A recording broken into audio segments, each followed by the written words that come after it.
Peanut butter, a brown, tasty treat, a tasty spread, to be more precise. There are many facts, probably, and a long history of peanut butter that could be known, but that will likely not be told here, as this is not the history of peanut butter. This is just me, the average person, speaking about peanut butter. From the top of my head, no research will be done here. Upon necessary revision, some history will be told here, and research has been conducted for this piece. I could tell stories about peanut butter, but I personally do not have any, so that would be lying. I lied again. Upon review, I have uncovered some of my personal stories about peanut butter, but those will be told a bit later. But I digress. It is a viscoelastic food, meaning that it exhibits both solid and fluid behaviors. Peanut butter and jelly is a sandwich containing peanut butter, colloquially known as PB&J, popular amongst all age groups, children to the elderly. A quick, convenient, and easily digestible sandwich. It became popular with the advent of sliced bread in the 1920s. Wow, to think sliced bread had to be invented. A 2002 survey showed the average American will eat 1,500 peanut butter and jelly sandwiches before graduating high school. The first known reference of the PB&J was made in the Boston Cooking School magazine in 1901. Peanut butter and jelly are on the U.S. soldiers' military ration list. National PB&J Day occurs in the U.S. on April 2nd. Peanut butter and toast, with honey or bananas, perhaps. Elvis Presley had an obsession with peanut butter and banana sandwiches, with bacon, I believe, which may have contributed to his obesity. Also known as the Elvis sandwich, the Velvet Elvis, or simply the Elvis, frequently cooked in a pan or on a griddle. He was known to eat a version called the Fool's Gold Loaf, a loaf of French white bread filled with a pound of bacon, a pound of peanut butter, and a pound of grape jelly. You could also make sandwiches with peanut butter and that marshmallow spread, or Nutella, or really any other ingredients you would like. The peanut butter and marshmallow cream variety is known as the Fluffernutter, invented in Massachusetts, and is being proposed as the official state sandwich of Massachusetts. The first published recipe for the Fluffernutter seems to have appeared during World War I. It is a very dynamic thing, peanut butter. But where did peanut butter come from? Where did it originate? It may have originated in ancient Egypt or China, but that would only be speculation. It likely came from someone who had a surplus of peanuts and put it into a grinding apparatus, such as a mortar and pestle, and ground it down as is, or maybe with some salt or sugar, or some oils, if it were not oily enough, naturally. The earliest references to peanut butter can be traced to Aztec and Inca civilizations. However, Marcellus Gilmore Edson of Montreal obtained the first patent for a method of producing peanut butter in 1884. American consumers used peanut butter products during periods of meat rationing, with government promotion of meatless Mondays. A related dish named peanut cheese existed in Suriname by 1783, more solid than modern peanut butter and could be cut and served in slices. Peanut butter is referred to as peanut cheese in Dutch, as Suriname was a Dutch colony at that time, and when peanut butter was brought into the Netherlands market in 1948, it was not allowed to do so under the name peanut butter. I have just learned that it is made from dry roasted peanuts, often mixed with salt, sweeteners, or emulsifiers. A nutrient-rich food containing high levels of protein, vitamins, and dietary minerals. I have never seen peanut butter made at home or in person, but I am familiar with raw peanuts. Peanuts in the shell, at certain restaurants or a ball game, perhaps. The shells tossed on the ground, like primal beings. Usually 2, sometimes 3 peanuts will come in the pod, surrounded by a sort of dimpled shell that is kind of dusty. You crack it open and get to the goods. The peanut. Pea-nut. A legume, also known as the ground nut, goober, goober pea, pindar, or monkey nut. Possibly named after their pea-like appearance. This would imply that peas were discovered before peanuts, since they are not called nut peas. These nuts may sometimes be covered in a papery lining. Where do the pods of these nuts grow? On trees, bushes, in the ground? I do not know. They may be grown in factories for all I know. The peanut comes from a yellow flower that bends over and penetrates the soil after blooming and wilting, and the peanut starts to grow in the soil. The peanuts are then removed from the vines and transported to a peanut shelling machine. Afterwards, the shelled peanuts are sent to a series of rollers where they are cracked and then inspected for contaminants. The peanuts are then roasted and then cooled. After the kernels have been cooled, the peanuts undergo either heat blanching or water blanching to remove the remaining seed coats. After the blanching, the peanuts are sent to grinding to be made into peanut butter, where salt, sugar, and vegetable oil stabilizer may be added. Where do they grow peanuts? Probably in the south of the United States, where the climate is favorable. Yes, the tropics and subtropics. I haven't seen any farms or gone peanut picking in my native country of Canada. A 2012 article stated that China and India were the largest producers of peanuts, the US being the third largest. Georgia and Texas are the two major peanut producing states, and more than half of the American peanut crop is used to make peanut butter. You can get large tubs of shelled peanuts, salted or unsalted, or they may be an ingredient in trail mix. Trail mix dates to the 1910s, where the outdoorsman Horace Kephart recommended it in his popular camping guide. I, personally, enjoy peanut butter so much that I will eat it straight from the jar, or scoop it from the jar onto the next bite of my banana. Which reminds me, I actually do have some stories about peanut butter. The first one involves when I was living with my brother, and he caught me in my habit of scooping the peanut butter from the communal peanut butter jar onto my bitten banana, and me then repeatedly scooping the peanut butter with the knife or spoon that had touched the bitten banana. My brother seemed to think this was unsanitary, and upon further thought, I could agree that it possibly was. But at the time, likely under the influence of marijuana, hygiene wasn't my primary concern. Another story concerns a natural jar of peanut butter, organic, with no preservatives or additives or whatever, that was at my family's home after purchase.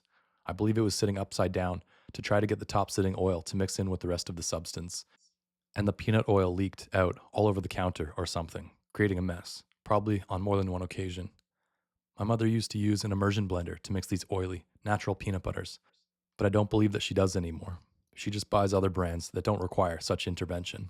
Kraft may have been the brand that required the immersion blender, but Skippy and Jif would have been the most popular brands when I was growing up, in the 90s. Skippy was first sold in 1932 and is the second only to the Jif brand worldwide. Jif originated from when Procter & Gamble bought Big Top peanut butter and its factories in Lexington, Kentucky, from William T. Young in 1955. The company then rebranded to compete with Skippy and Peter Pan, using oils other than peanut oil in its hydrogenation process, and sweetened the recipe with sugar and molasses, announcing the product in 1956. Peter Pan peanut butter was introduced by Swift & Company in 1928. I prefer the crunchy variety of peanut butter, but I won't turn down smooth.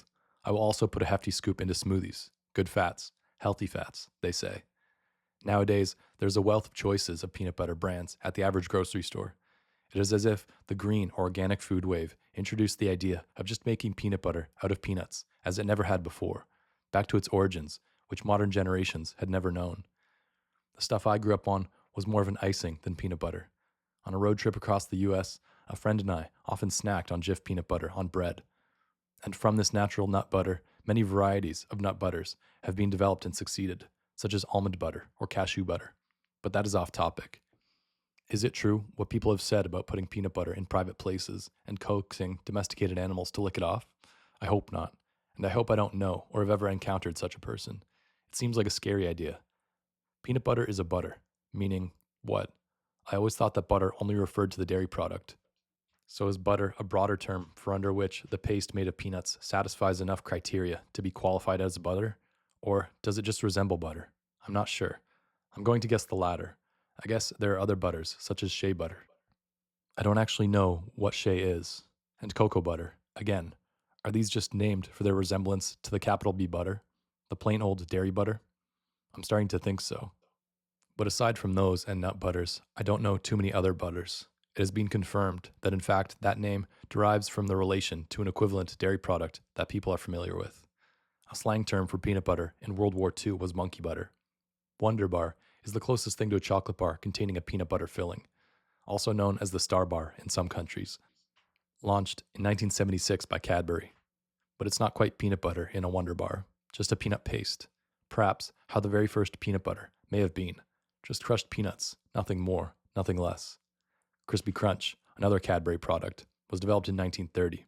Available in Canada, the Crispy Crunch is a hard chocolate bar with a crispy peanut butter flake inside. Reese's Cups, of course, the all-star of peanut butter candies, a top-selling candy brand worldwide with $3.1 billion in annual sales. 3 cups a pack, with the wavy edges, tucked in black wax paper, slotted into a white cardboard tray, the bottom of the cups sometimes sticking and coming off with the removal of the black wax paper. Reese's peanut butter cups are sold by the Hershey Company.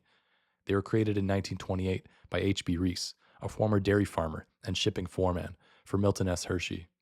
Reese was let go from his job with Hershey when the round barn, which he managed, was shut down for cost-saving measures. He then decided to start his own candy business, established in 1923. The official product name was Penny Cups because they could be purchased for 1 cent. In 1963, the H.B. Reese Candy Company merged with Hershey. There are Reese's Pieces, introduced in 1978, and the many other varieties of seasonal Reese's branded peanut butter candies. I'm thinking of the Reese's Easter Bunnies, all filled with not quite peanut butter, again, like Wonder Bars, something more akin to a paste, but still overtly called peanut butter cups, a salty and addictive variety of peanut butter, a variety of which is unprecedented. They may sell the Reese's peanut butter as is, straight, in jars. It is possible. They do. Adams is the brand of peanut butter currently stocked in my pantry, a nice, somewhat salty brand, founded by Rex Adams of Tacoma, Washington, in 1919. Peanut butter pastries, not so popular as the variety of peanut butter things previously mentioned. Peanut butter cookies being the primary one that comes to mind. But other than that, I have not seen a peanut butter cake or peanut butter pie, though I would not be surprised if a peanut butter pie did exist. I have heard peanut butter ice cream exists, though I have not personally seen it. It is only hearsay. Buckeyes are confectionery made from peanut butter fudge, partially dipped in chocolate to leave a circle of peanut butter visible. Buckeyes being popular in Ohio, named for their resemblance to the poisonous nut of the Ohio buckeye tree. Peanut butter may stick to the top of your mouth, though I remember this happening more with the older, artificial varieties. This is something that happens especially with domesticated pets, and concealing pilled medications within peanut butter is a popular method of enticing domesticated pets to ingest such medications. Also, peanut butter inside a hollow chew toy is a method to occupy a dog with a flavored treat. A common outdoor bird feeder is a coating of peanut butter on a pine cone with an overlying layer of birdseed. The lower part of my throat has seemed congested at times lately, and I am beginning to theorize that it may be from the ingestion of exclusively consumed peanut butter. Peanut butter, and jelly.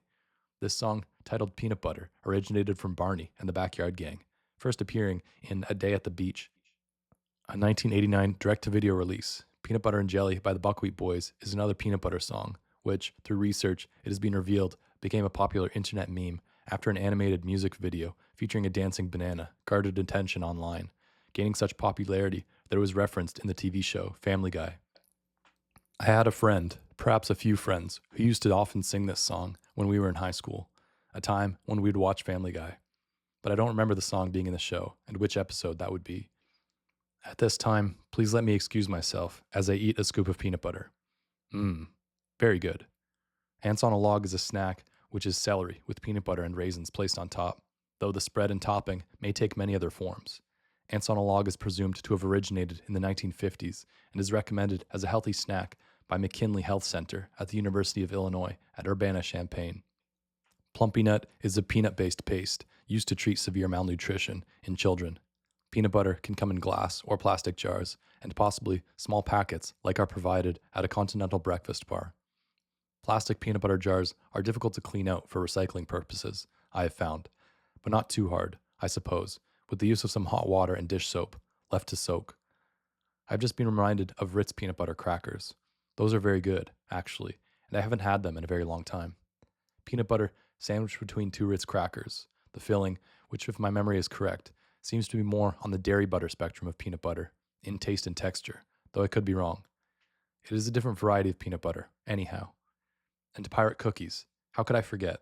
A sandwich cookie nearly on the tier of Oreo cookies, though let's not be ridiculous, or get off topic. Pirate cookies are 2 cookies with a sweet peanut butter filling in between. I've definitely eaten too many of these cookies in one sitting, more than 1 row at a time. Guilty as charged, and I paid the price. I'm grateful to not have a peanut allergy. It has been banned in some schools.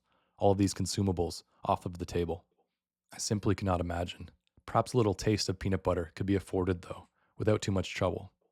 In university, I'm remembering that I used to sneak down into the kitchen when I had gotten high on marijuana in my bedroom, and would get the munchies, and would grab a jar of peanut butter and crackers, embarrassed to be seen in such a state, and shut myself back in my room to gorge on the peanut butter and crackers. It's possible that my roommates could hear the devouring of peanut butter that was occurring in my room. These were not the best of times, looking back. I'm thinking now of the Planters peanut mascot, the guy with the cane and monocle and top hat.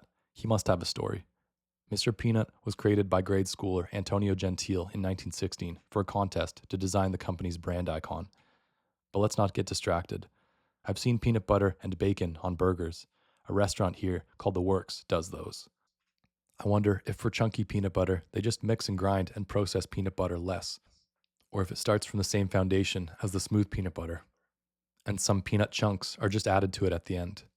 This is the first time perhaps anyone, has thought of this, and the reality that the latter seems to me to be more plausible is actually somewhat sad and disappointing somehow, as if we've been conned into believing we were eating a more raw peanut butter, but it's just the plain old smooth peanut butter that's been dressed up for some added texture.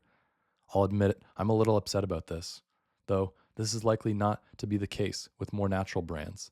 It is possible that these brands are more raw and less processed, and thus have chunks naturally. It has been confirmed. Chopped peanuts are added to produce chunky peanut butter. I bet it would be very fulfilling to make a homemade peanut butter, but I've never known anyone to do it. This is getting hard, I'll admit it. This peanut butter treatise. I'm running short on ideas about peanut butter, and my throat is becoming congested with peanut butter.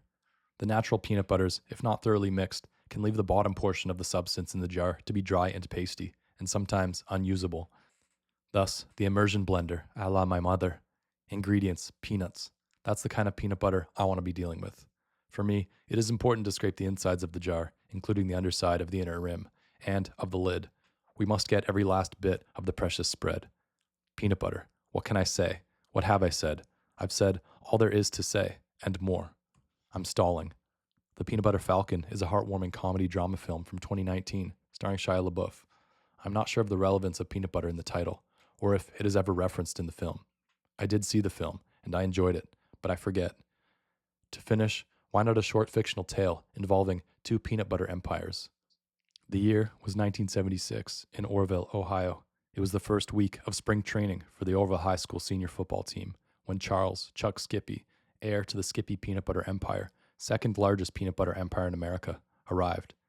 It was Chuck's first year in Orrville, and he was awkward, unsure how he would fit in. He had been sent away from his family in California to live with his aunt and uncle in Ohio. Chuck Skippy was tall, gangly, about 6 feet, 2 inches tall, with straight black hair cut in a bowl cut. Chuck mostly kept to himself, with his gaze often directed toward the ground. A more familiar character around Orrville High, with strong roots in the community, was Joe Jif, heir to the Jif Empire, largest peanut butter empire in America. Joe Jif was a solid 6 feet tall, 220 pounds, muscular, legs like tree trunks, always sporting a crew cut. Joe Jif was aware that Chuck Skippy was transferring to his high school and that there would be tension, abutting heads of not only two heirs of peanut butter empires, but of two rising football stars. Of course, it was an unfortunate scenario. Of all schools that Chuck Skippy could transfer to in all of America, it had to be the school of Joe Jif. The school was looking to defend its state football title, while its senior talents, like Joe Jif, looked to secure Division I scholarships. Joe Jif was not about to leave his friends or teammates at Orrville High, and he made a fuss over Chuck Skippy's transfer. But the truth was that Chuck Skippy had no other family apart from his immediate family in California and his aunt and uncle in Ohio. And the reason that Chuck could no longer live with his family in California was due to the fact that, although he was born into a peanut empire, he was allergic to peanuts. His family learned of his condition at an early age, and he had to live most of his childhood in isolation from his family and the Skippy factory to avoid contamination. Modern treatment methods and alternative medicines were all attempted to no avail, and now, going into his junior year, the isolation had eaten away at him. Chuck was depressed, lonely, and demanded a change. If he were in another state, at least he could blame distance for the isolation from his family. So, here were Chuck Skippy and Joe Jif, training together for the Red Riders. Joe made a conscious effort to avoid Chuck and harass him, hit him hard in the tackling drills, made his friends sure to not throw him any good passes, giving him nasty grins the whole way through. But the truth was, Chuck Skippy had a hell of an arm, and the quarterback position for the Red Riders was his to lose. One day, when Chuck was 10 years old, circling the perimeter of the large Skippy factory that backed onto Forest, he came upon a bin of defective peanut butter jars. He wasn't to touch any peanut butter containing products, but he was intrigued. He picked up a jar, studied it, and then a feeling of unease washed over him, and he threw the jar at a tree, striking the tree, splattering the brown, gooey substance upon the tree's bark. This satisfied Chuck, and he continued to launch the rest of the batch, aiming for different targets behind the factory. The next day, Chuck returned to the same spot, but found no defective jars. he befriended a shipping foreman, Gord Talley, and asked him when he could find another batch of defective jars. Talley reminded him that he was not to be around any peanut butter, but Chuck assured him that it was nothing to be worried about, and he showed Talley his work of innocent destruction. Talley was wholesomely amused and agreed he would give Chuck the times when he could find defective batches, and he would not tell his father. Chuck would return 3 times a week, unloading batches of defective jars at peanut butter-covered trees. It did not take him long before he was throwing the jars with tight spirals, beginning to hit trees from 50, 60 yards out. Talley then one day showed his co-workers the young Skippy's talent, and the workers began to spend their lunch breaks attempting to catch launched peanut butter jars from distance from the arm of Chuck Skippy. In Chuck's last year in California, in his sophomore year, he had led his high school to winning the city championship and lost in the first round of the state playoffs. Joe Jiff didn't give a crap about any of this. That was out west. Let's see if the twerp could play East Coast ball in the cold and snow. Joe Jiff was a serious talent as well, but unlike Chuck Skippy, he grew up well involved in his family's empire, working from a young age in the factory. His hands were always oily at the end of each shift, like all the other workers that worked at the factory. Joe Jiff also played football with workers at his family's factory, but of an entirely more traditional variety with a regular football. But because Joe grew up from an early age handling and catching footballs with peanut-oiled hands, the kid learned to never drop a football. It did not matter the conditions. Joe Jiff was as sure-handed as any receiver in the nation. He set the state record for receiving touchdowns in his junior year and was due to sign with Ohio State on a full-ride scholarship. Could he continue his success in his senior year? After spring training commenced, enough had been seen of Chuck Skippy's arm to know the quarterback position, manned by Peyton Luck last year, was under threat. Joe Jiff did not like this, and he also did not like that Chuck Skippy was heir to a rival peanut butter empire. Outside of peanut butter, football, and girls, Joe Jiff knew little else in life. And here was Chuck Skippy coming to potentially mess with 2 of those 3 pillars. In practice, Joe began to tell his teammates to sabotage Chuck Skippy by running poor routes for him, or dropping passes to make them look like poorly thrown balls. But no one could be fooled. Chuck was putting these balls on a line, darts, all perfectly catchable by a capable receiver. Come the start of the season, Peyton Luck was given the helm at quarterback, with Chuck Skippy lying in wait. Sure enough, Peyton Luck threw 2 interceptions in the first half, and the Red Riders could not afford a start like this on their campaign to defend their state title. At halftime, Joe Jiff was irate, tearing into Peyton Luck, who began tearing up. Joe looked around the change room and caught a glimpse of Chuck Skippy, who was sitting at his locker, keeping to himself and looking at the floor in the center of the locker room. Joe took a deep sigh and walked over to Chuck before the team took the field for the second half, saying, "All right, Skippy, I guess this is your shot." The coach put Chuck Skippy in for the second half, and sure enough, he lit it up.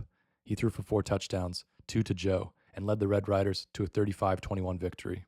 The Red Riders went on to a nearly undefeated season, going 9-1, the only loss coming when Chuck had to fly out to California for his sister's wedding.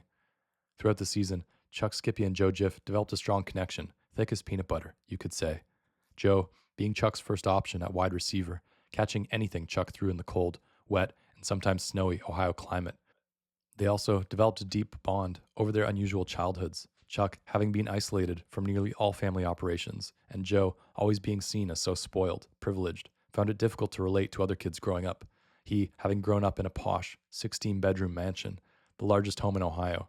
Despite his success in football, Joe Jiff could never quite shake this feeling. Even with his success in football, people always thought he would just take the easy route and cash in on his family's empire. Joe did love peanut butter, but it wasn't everything for him.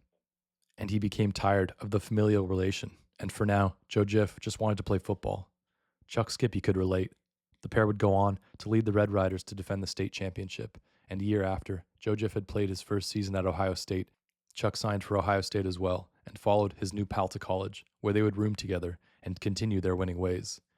They eventually went on to win the national championship in Joe's senior year, and in an interview following their victory on national television, Joe Jiff, to the dismay of his entire family, proclaimed that he and Chuck would one day merge the peanut butter empires, releasing a new brand of peanut butter called Jippy or Skiff.